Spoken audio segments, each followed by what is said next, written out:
बिस्मिल्लाहिर्रहमानिर्रहीम। अस्सलाम वालेकुम। Welcome to the knowledge gate official. आज का हमारा टॉपिक है प्रॉपर्टीज़ ऑफ बाइनोमियल डिस्ट्रीब्यूशन। पिछले लेक्चर में हम बाइनोमियल डिस्ट्रीब्यूशन को डिस्कस कर चुके हैं। बाइनोमियल डिस्ट्रीब्यूशन क्या होती है?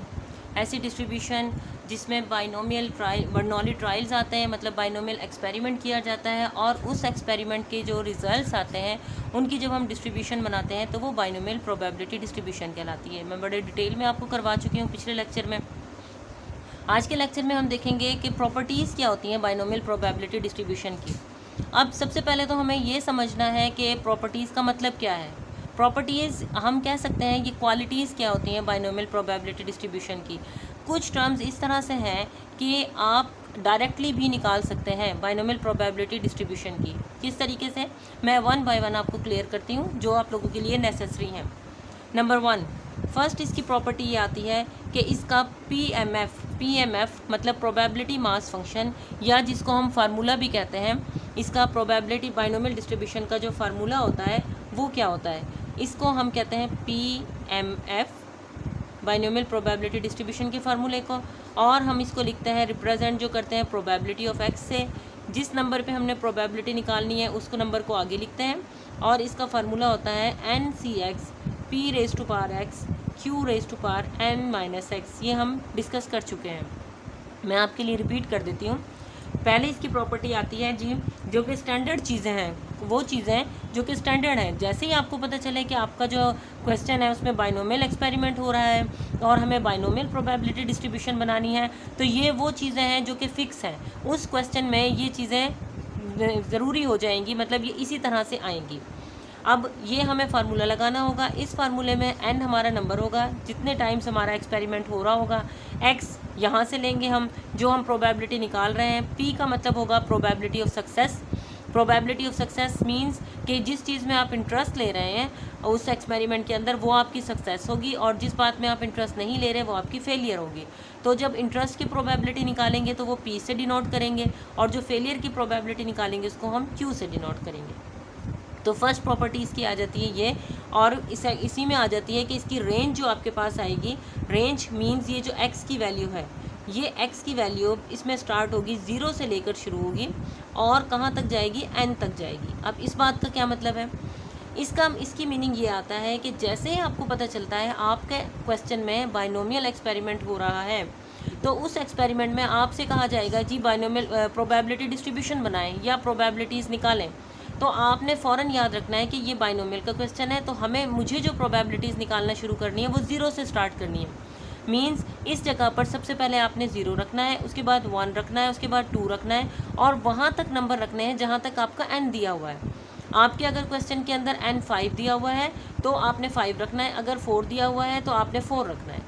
अब तमाम प्रॉपर्टीज़ को एक्सप्लेन करने के लिए मैंने एक क्वेश्चन ले लिया है। इस क्वेश्चन से मैं आपको हर प्रॉपर्टी को एक्सप्लेन करती जाऊँगी। ये एक क्वेश्चन है, a fair coin is tossed 5 times. एक कॉइन को 5 टाइम टॉस किया गया है। What is the probability of getting? Number 1 है कि एग्जैक्टली 3 हेड्स, उसके बाद है एटलीस्ट 3 हेड्स, और थर्ड है at the most 2 heads. Means experiment हमारा हो रहा है कि हमने एक कॉइन को टॉस करना है। अब देखें, एक्सपेरिमेंट कॉइन को टॉस करना, और टॉस कितनी मरतबा हो रहा है, कॉइन 5 टाइम टॉस हो रहा है, तो ये हमारे पास स्मॉल n आ जाता है। एक एक्सपेरिमेंट है, उसमें ये जो ट्रायल हमने करना है वो 5 टाइम्स करना है, लिहाजा हमारी यहाँ पे जब भी प्रोबेबिलिटी बनेगी वो 0 से स्टार्ट होगी और वो 5 टाइम तक जाएगी। अब इस क्वेश्चन में जाहिर सी बात है इसके रिज़ल्ट्स 2 हैं। कॉइन को जब हम टॉस करते हैं तो हमारे पास 2 रिज़ल्ट्स आते हैं, एक हेड और दूसरा टेल। अब इस क्वेश्चन में जो इंटरेस्ट लिया जा रहा है वो हेड में लिया जा रहा है। देखें, जब भी मुझे प्रोबेबिलिटी निकालने के लिए कहा जा रहा है वो कह रहे हैं हेड की निकालें, यानी 3 हेड, यहाँ पे एटलीस्ट 3 हेड और एट द मोस्ट 2 हेड। तो यहाँ पे इंटरेस्ट हेड में लिया जा रहा है, मींस ये मेरी सक्सेस है, और इसका जो दूसरा रिज़ल्ट है वो मेरा फेलियर हो जाएगा। फेलियर टेल, कॉइन में जो दूसरा रिज़ल्ट आता है वो आता है टेल, तो टेल जो होगा वो मेरा फेलियर होगा, और उसकी जो प्रोबेबिलिटी होगी वो आपकी क्या होगी, क्यू से हम रिप्रेजेंट करेंगे उसको। अब इस क्वेश्चन से मैंने आपको बता दिया कि रेंज का मतलब क्या है। रेंज का मीनिंग है n इसमें है 5, जितने टाइम्स हम वो ट्रायल करेंगे वो हमारा n होगा, नंबर ऑफ़ ट्रायल्स होंगे। एक एक्सपेरिमेंट हो रहा है उसमें 5 टाइम्स आपका n जो है वो आपका क्या हो जाएगा, 5 हो जाएगा। अब इसकी हम आते हैं सेकंड प्रॉपर्टी के ऊपर। सेकेंड प्रॉपर्टी इसकी ये होती है कि बाइनोमियल प्रोबेबिलिटी डिस्ट्रीब्यूशन के पैरामीटर्स जो होते हैं वो दो पैरामीटर्स होते हैं। पैरामीटर्स बाइनोमियल प्रोबेबिलिटी डिस्ट्रीब्यूशंस के कौन से पैरामीटर्स होते हैं? पैरामीटर्स का मतलब है कि वो चीज़ें जिनके बगैर ये आपका फार्मूला सॉल्व नहीं हो सकता, जो कि हर हाल में आपको पता होनी चाहिए, उसके बगैर आप ये फार्मूला नहीं सॉल्व कर सकते। किस तरह से? जैसे ही हम इस फार्मूले पे आएंगे सबसे पहले हमें ये n पता होना चाहिए, तो सबसे पहला इसका पैरामीटर n आ गया। उसके बाद ये कम्बिनेशन है, x हमें जाहिर सी बात है यहाँ से पता होगा, जब भी हम प्रोबेबिलिटी निकालेंगे तो हमें x यहाँ से आ जाएगा। उसके बाद आगे आता है p हमें पता होना चाहिए, ये फार्मूला p के बगैर, स्मॉल p के बगैर यानी प्रोबेबिलिटी ऑफ सक्सेस के बगैर नहीं निकाला जा सकता। x फिर यहाँ से लेंगे हम। उसके नेक्स्ट आता है q हम जब हमें p पता चल जाएगा तो क्योंकि हम जानते हैं कि p plus q is equal to होता है 1 के, जब हमें p मालूम होगा तो q हम इजीली निकाल सकते हैं 1 माइनस p के बराबर। ये मैं आपको अपने पिछले लेक्चर में भी करवा चुकी हूँ कि q प्लस p जो होता है वो 1 के बराबर होता है। टोटल किसी भी एक्सपेरिमेंट की जो प्रोबेबिलिटीज़ को अगर जमा किया जाए तो वो 1 के बराबर आती हैं। अच्छा, q हम निकाल सकते हैं, जब हमें p निकल जाए तो हम 1 माइनस p करेंगे तो वो q आ जाएगा। बाकी n हम पहले लिख चुके, x यहाँ से आएगा। इसका मतलब क्या हुआ कि n और p दो ऐसी चीज़ें हैं जो कि अगर हमें पता नहीं है तो हम ये फार्मूला सॉल्व नहीं कर सकते किसी भी सिचुएशन में। लिहाजा ये वो पैरामीटर्स कहलाते हैं। जिस तरह से एक रूम है, अगर रूम की 4 दीवारें पहले नहीं बनेंगी तो उसकी रूफ या छत नहीं डल सकती, वो आपके लिए पहले बहुत ज़रूरी है। कोई भी रूम बनाने के लिए पहले आपने उसकी 4 दीवारें बनानी होती हैं। इसी तरीके से ये इसके पैरामीटर हैं जिनके बगैर ये जो फार्मूला है वो सॉल्व नहीं हो सकता। इसीलिए हम कहते हैं कि बाइनोमियल प्रोबेबिलिटी डिस्ट्रीब्यूशन के दो पैरामीटर्स होते हैं, n और p, और उन्हीं पैरामीटर्स को यूज़ करके हम ये फार्मूले को सॉल्व करते हैं। ये इसकी सेकंड प्रॉपर्टी आ गई। इसकी थर्ड प्रॉपर्टी पर आते हैं। थर्ड प्रॉपर्टी इसकी क्या कहती है? थर्ड प्रॉपर्टी आपको ये बताती है जो कि बातें आपने बाइनोमियल प्रोबेबिलिटी डिस्ट्रीब्यूशन में याद रखनी है। मीन बाइनोमियल प्रोबेबिलिटी डिस्ट्रीब्यूशन का बराबर होता है NP के, और वेरिएंस इसका बराबर होता है NPQ के। अब ये क्या बात है ये मैं आपको एक्सप्लेन करके बताती हूँ भी। देखें, आपके पास n और p इसके पैरामीटर्स हैं। मीन्स जब हमने मीन निकालना सीखा है, प्रोबेबिलिटी डिस्ट्रीब्यूशन से पहले फ्रीक्वेंसी डिस्ट्रीब्यूशन को थोड़ा सा डिस्कस कर लेते हैं कि फ्रीक्वेंसी डिस्ट्रीब्यूशन क्या होती है। फ्रीक्वेंसी डिस्ट्रीब्यूशन है जिसमें आपके पास ऐसे क्लासेस होती हैं, उसके बाद आपके पास फ्रीक्वेंसी होती है। जब आपको फ्रीक्वेंसी डिस्ट्रीब्यूशन का मीन निकालने के लिए कहा जाता है तो आप ये फार्मूला यूज़ करते हैं। मीन आपके पास होता है summation fx divided by summation f। इसके लिए आप यहाँ पे सबसे पहले कॉलम बनाते हैं fx का, उसके लिए आप x भी निकालते हैं, यानी ये दो कॉलम एक्स्ट्रा बनाते हैं।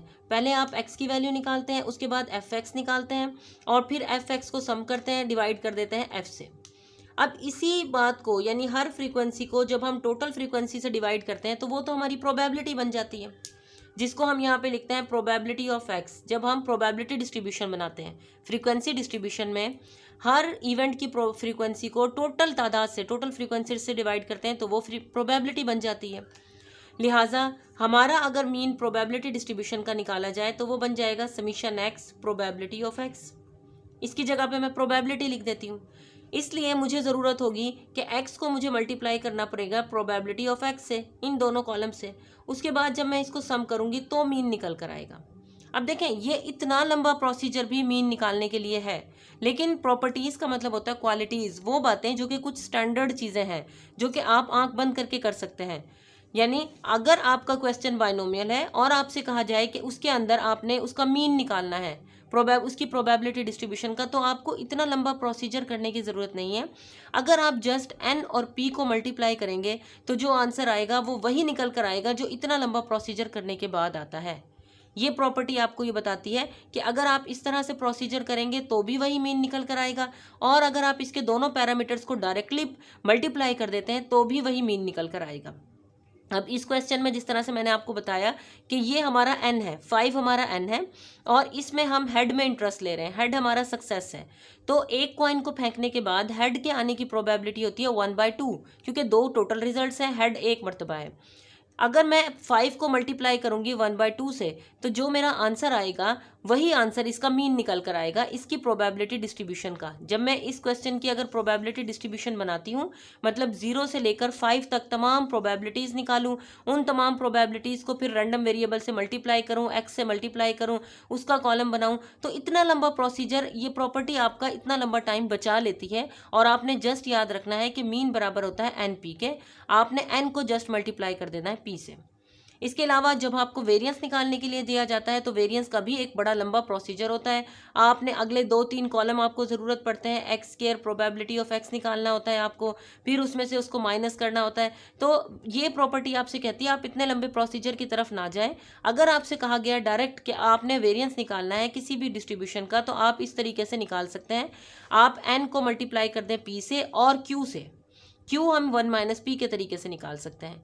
तो ये प्रॉपर्टी, ये फंक्शन परफॉर्म करती है कि आप डायरेक्टली, आपके लिए ईजीनेस है इसमें, मीन्स आपको इतना लंबा प्रोसीजर करने की ज़रूरत नहीं रहेगी। आप डायरेक्ट इन प्रॉपर्टीज़ को यूज़ करके आंसर दे सकते हैं कि मीन क्या आंसर क्या आता है और वेरिएंस का आंसर क्या आता है। ये इसकी थर्ड प्रॉपर्टी हो गई। इसकी नेक्स्ट फोर्थ प्रॉपर्टी की तरफ आते हैं हम। इसकी फोर्थ प्रॉपर्टी ये होती है, ये कहते हैं कि आप जब भी चेक करोगे किसी भी क्वेश्चन में, आपकी जो मीन की वैल्यू होगी वो हमेशा बड़ी होगी वेरिएंस से। मीन इसमें हमेशा बड़ा होता है वेरिएंस से। क्यों बड़ा होता है वेरिएंस से? क्योंकि हम वेरिएंस में क्यू से मल्टीप्लाई कर देते हैं। क्यू एक छोटी क्वांटिटी होती है, जब आप इससे मल्टीप्लाई करेंगे तो आप इस नंबर को मज़ीद छोटा कर देगा। अब देखें, यहाँ पे मैंने आपको एग्जांपल दी, आप 5 को मल्टीप्लाई करें 1/2 से। जब आप 5 को मल्टीप्लाई करेंगे 1/2 से तो जो आपकी वैल्यू निकल कर आएगी उसको अगर हम चेक करें, यहाँ पर देखें, 5 को आप मल्टीप्लाई करें 1/2 एंड देन 1/2, तो उससे दोनों से जब आप चेक करेंगे तो फिर हम आंसर देख सकते हैं कि आपका आंसर क्या आएगा। वो आपका आंसर किस तरीके से, देखें, 5 को 1/2 से मल्टीप्लाई किया तो इसका आंसर लाजमी आ जाएगा 2.5। ठीक है, अब ये 2.5 आ गया इसका। जब हम 2.5 को मज़ीद 2 पे डिवाइड करेंगे तो वो उसका आंसर और छोटा हो जाएगा, ये आ जाएगा। अगर आप इसका आंसर निकालेंगे तो ये आ जाता है 1.25। देखिए, तो यहीं से आपका प्रूफ हो गया। मैंने इसी क्वेश्चन के आपको मीन और वेरिएंस निकाल कर दिखा दिए। यहाँ पे n मेरा 5 था, मैंने मीन में 5 पुट किया, p मेरा 1/2 था, तो इसका मीन निकल कर आया 2.5। और अगर इसी क्वेश्चन का NPQ देखूंगी तो वो निकल कर आता है 1.25। लिहाजा मीन हमेशा बड़ा होता है इसके वेरिएंस से। ये इसकी फोर्थ प्रॉपर्टी आ गई। इसके बाद इसकी फिफ्थ प्रॉपर्टी की तरफ मैं आ रही हूँ, जो कि लास्ट प्रॉपर्टी है फॉर यू। BS क्लासेस के लिए इतना ही होता है कि फिफ्थ प्रॉपर्टी आप इस तरह से देख सकते हैं। इसकी फिफ्थ प्रॉपर्टी आपसे कहती है, अगर आपके P और Q किसी भी क्वेश्चन में बराबर हैं, P = Q, और वो बराबर है, जैसा कि अभी हमारा ये क्वेश्चन चल रहा है, इस क्वेश्चन में हमारे P और Q बराबर हैं, तो आपका क्या होगा, आपकी जो डिस्ट्रीब्यूशन है वो स्क्यूड, सिमेट्रिकल होगी आपकी। सिमेट्रिकल भी हम अपने पिछले लेक्चर्स में पढ़ चुके हैं। सिमेट्रिकल का मतलब होता है ऐसी डिस्ट्रीब्यूशन जिसका अगर हम ग्राफ बनाएं तो वो इस तरह से बेल शेप बनता है। बेल शेप का मीनिंग मतलब है कि तमाम ज़्यादातर एवरेज दरमियान की जो वैल्यूज़ है उसमें डाटा आता है। और अगर आपका P जो होगा, P हम कहेंगे, अगर आपका P बड़ा होगा Q से तो आप कहेंगे आपकी डिस्ट्रीब्यूशन नेगेटिव स्क्यूड है, और अगर आपका P छोटा होगा Q से तो आप कहेंगे कि आपकी जो डिस्ट्रीब्यूशन है वो पॉजिटिव स्क्यूड है। तो अगर आपसे डायरेक्ट पूछा जाए, कोई भी क्वेश्चन दे दिया जाए, और सिमेट्रिकल और स्क्यूड के अभी बड़ा अच्छा यानी पूरा मैं लेक्चर पढ़ा चुकी हूँ, तो सिमेट्रिकल और स्क्यूड में अगर आपको पूछा जाता है तो आपने क्या करना है, जैसे इस डिस्ट्रीब्यूशन में अगर हमसे पूछा जाता है, बताएं ये इस किस्म के एक्सपेरिमेंट की जो डिस्ट्रीब्यूशन बनेगी वो क्या होगी, सिमेट्रिकल होगी, पॉजिटिव स्क्यूड होगी, नेगेटिव होगी। तो देखिए, आप खुद अंदाज़ा लगाएं, हमने अगर एक फेयर कॉइन टॉस करते हैं तो हेड आने की प्रोबेबिलिटी भी 1/2 है इसकी, और टेल आने की प्रोबेबिलिटी भी 1/2 है। तो P और Q दोनों बराबर हैं, लिहाजा इस किस्म के एक्सपेरिमेंट में आपकी जो आंसर होगा वो सिमेट्रिकल आपकी डिस्ट्रीब्यूशन होगी। आपका आंसर क्या निकल कर आएगा, वो सिमेट्रिकल आपकी डिस्ट्रीब्यूशन होगी। ये आपकी आती हैं बाइनोमियल प्रोबेबिलिटी डिस्ट्रीब्यूशन के प्रॉपर्टीज़, जो कि मेन आपकी यूज़ होंगी। ये मैंने आपको 5 प्रॉपर्टीज़ कराई हैं। ये 5 प्रॉपर्टीज़ ही आपने फिंगर टिप्स पे याद कर लें तो आपको बड़ी आसानी हो जाती है इसके क्वेश्चन न्यूमेरिकल सॉल्व करने के लिए। प्रैक्टिकली आप बड़े आराम से बाइनोमियल का एक्सपेरिमेंट सॉल्व कर सकते हैं, बाइनोमियल का क्वेश्चन सॉल्व कर सकते हैं। अब हम एक क्वेश्चन सॉल्व करके देखते हैं कि किस तरह से उस पर बाइनोमियल अप्लाई होती है। देखिए मैंने अभी जो आपसे लिया a fair coin is toss 5 times, मैं बड़े क्लियरली बता चुकी हूँ कि ये एक एक्सपेरिमेंट है और ये बाइनोमियल एक्सपेरिमेंट है। अब बाइनोमियल एक्सपेरिमेंट है, इसका मतलब है हमें ये पता है जी, हमें ये फार्मूला यूज़ करना है इसमें। मैं यहाँ पे लिख लेती हूँ कि बाइनोमियल एक्सपेरिमेंट है, तो मुझे किसी किस्म की भी अगर प्रोबेबिलिटी निकालनी है तो इसी फार्मूले से मैं निकालूंगी, q⁻n−x। ठीक है, अब वो आपसे क्या कहते हैं जी, फेयर कॉइन पूछते क्या है, जिस बात की वो प्रोबेबिलिटी पूछता है ना, पहले हम उसको हाईलाइट कर लेते हैं कि आखिर वो हमसे प्रोबेबिलिटी पूछ किस किस चीज़ की रहा है। पहले वो कहते हैं 5 टाइम टॉस किया, n हमारा इसमें 5 है, ये भी हम लिख लिया।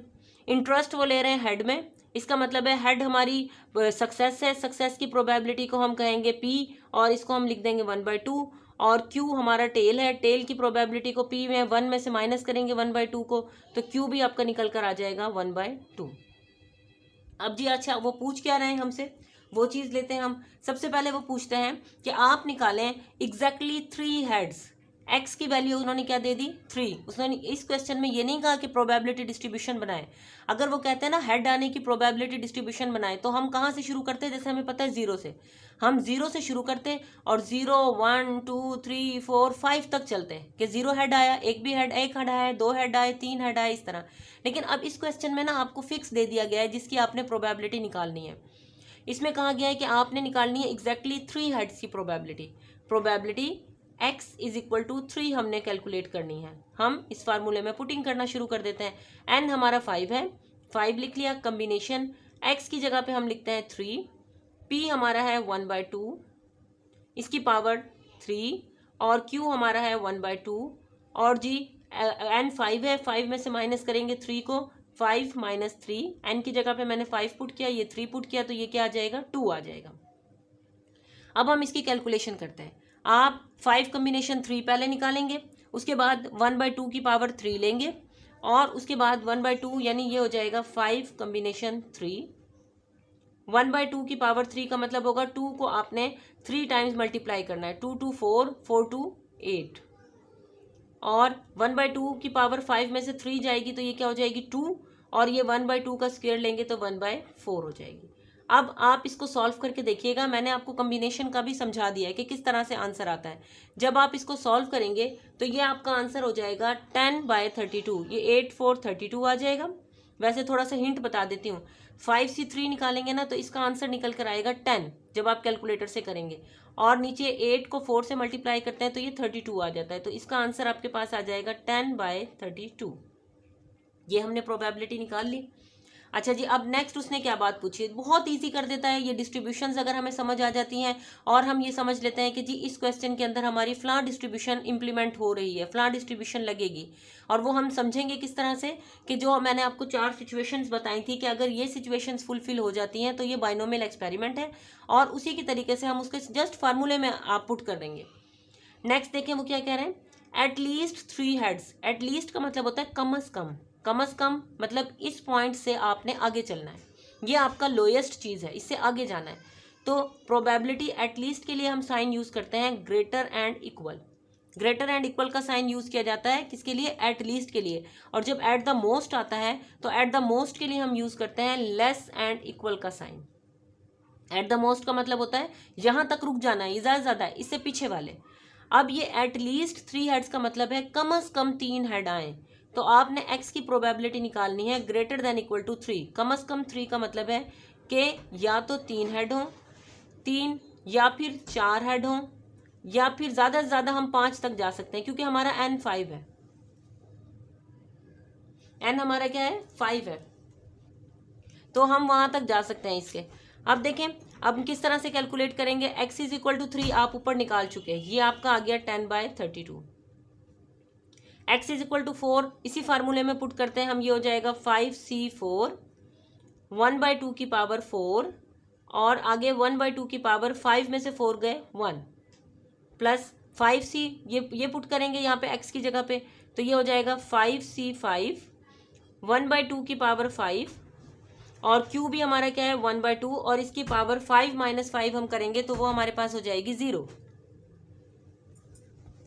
अब आप इसको कैलकुलेट करेंगे, ये हो जाएगा 10/32 प्लस 5c4 1 होगा, 1/2 की पावर हम 4 लेंगे तो ये आपके पास आ जाएगा 2, यहाँ पे 8 आया था, 8 को 2 से मल्टीप्लाई करते हैं तो 16, और 1/2 की पावर 1 होगा, ये देखिए 5 × 4 1, ये हो जाएगा 1/16 और ये 1/2।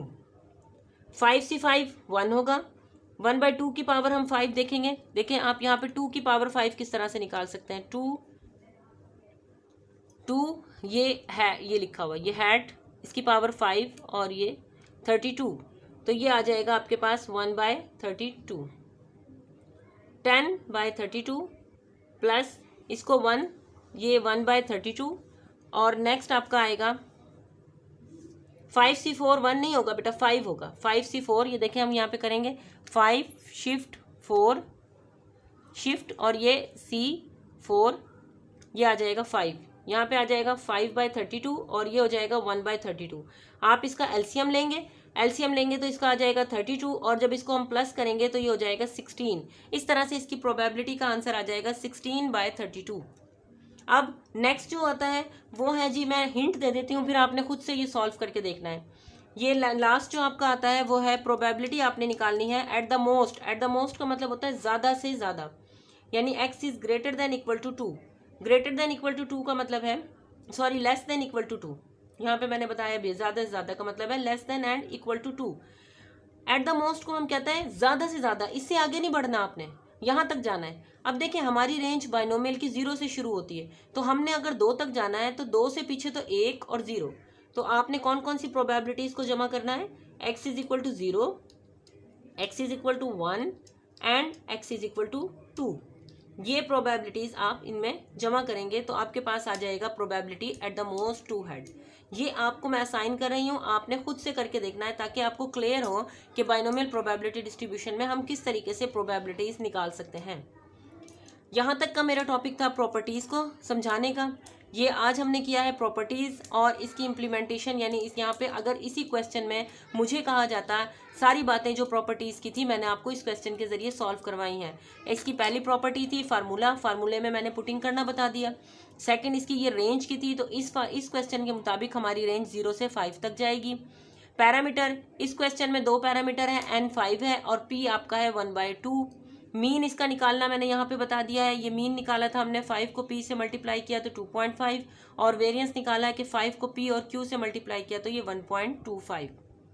मीन बड़ा होता है वेरिएंस से, ये भी इसका आपका प्रूफ करवा दिया है। लास्ट जो इसकी डिस्ट्रीब्यूशन की शेप बतानी थी कि वो सिमेट्रिकल है या नेगेटिव स्क्यूड है या पॉजिटिव स्क्यूड है, तो वो p और q को यूज़ करके बताते हैं। इस क्वेश्चन में क्योंकि हमारा p और q सेम चल रहा है, लिहाजा हमारी इस एक्सपेरिमेंट की जो शेप बनेगी डिस्ट्रीब्यूशन की वो सिमेट्रिकल बन के आएगी। ये हमारा टॉपिक था प्रॉपर्टीज़ ऑफ बाइनोमियल डिस्ट्रीब्यूशन का। उम्मीद करती हूँ कि आपको बड़ा क्लियरली समझ आ गया है। अगर किसी किस्म का आपको कोई क्वेश्चन पूछना है आप मुझसे कमेंट सेक्शन में पूछ सकते हैं। मेरे चैनल को सब्सक्राइब कर लें, वीडियो को लाइक कर दीजिएगा। इंशाल्लाह नेक्स्ट लेक्चर में मुलाकात होगी आपसे। अल्लाह हाफिज़, थैंक यू।